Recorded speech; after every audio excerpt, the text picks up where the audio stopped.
Hey, first graders. Yesterday we did a really cool activity that had a vending machine on it, and it's again on page 197 in your math journal. Today, our vending machine has changed prices, but I kept the coins up so that we could use them as a reference.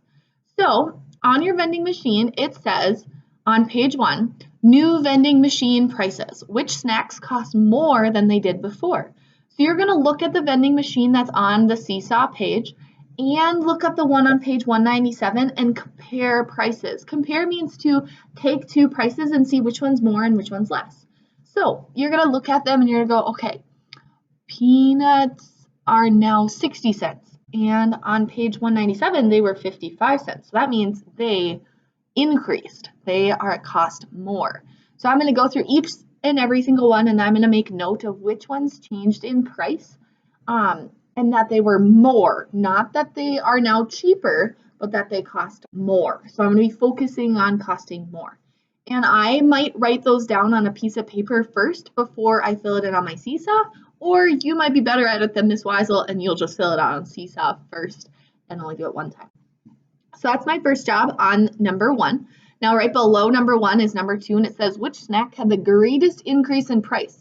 How much did it increase? So that means I have to have looked at all of my things to check, okay, which one had the most increase and by how much? And how I figure that out is I subtract. So I take how much it is on my Seesaw snack machine and compare it to how much it was on the vending machine on my book. So if I do a quick check, I see that I think the one that increased the most was the raisins. Now, Ms. Weisel might be wrong, but I think it's the raisins. And how I'm going to solve that is I am going to take the new price of raisins, which is 70 cents. So I'm going to take 70, and I am going to take away how much it is in the book. And in the book, it's 40 cents. So I'm going to stack them over the top of each other, and I'm going to put the subtraction, the minus sign. I might also put my place value line bar down. That way it keeps my lines where they're supposed to be.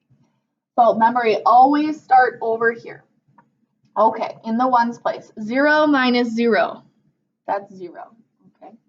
Now I'm going to take 7 minus 4. Now there's so many ways to find this answer. You could start at 4 and count up to 7. You could start at 7 and count back 4. You could start at 7 and hop back 4, see where you land. There's lots of different tools. You can also use your fingers. That's what Miss Wise is going to do. She's going to start with 7. I'm going to take away 4. 1, 2, 3, 4. 3. 3 is my answer. So it changed 30 cents. Holy cow. So in my diagram, in my answer spot, I am going to put 30, and then I need to label it cents, which is a C with a line through it, which is kind of fun to draw. Okay, then I'm going to click the arrow because there's 2 pages to this activity. And page 2 says, Sarah wants to buy sunflower seeds. She has 60 cents. How much change will she have left over? So I'm going to look at my snack machine here, and she wants to buy sunflower seeds, and they are 40 cents. So they cost 40 cents, so I'm going to write 40, and she has 60 cents. So I'm going to put 60 right above it because 60 is bigger. The bigger number always goes on top when we're talking about subtraction. My subtraction symbol and my line and my place value line. Now again, I'm going to do 0 minus 0, and that again is 0. And then 6 minus 4. Hey, I know 2 more than 4 equals 6. So my answer is 2. I'm going to get rid of my place value line and put my label 20 cents. So in the box, you can show your work like Miss Weisel just did, or you can just write the answer. Okay. All right. Number 4 in our last problem for today in math says Daryl has 43 cents in his pocket. So I'm going to write down 43 cents so I remember that. 43 cents. And it says, how much change will he have left after he buys raisins? So I'm going to find raisins, and I see that raisins are, I can't find raisins. There they are. Raisins are 35 cents. So remember, big number always goes on top, so 35 is actually going to go below this time. And this, it looks like we're going to do some borrowing. Remember, we always start here, and we say, okay, if I have 3, can you take 5?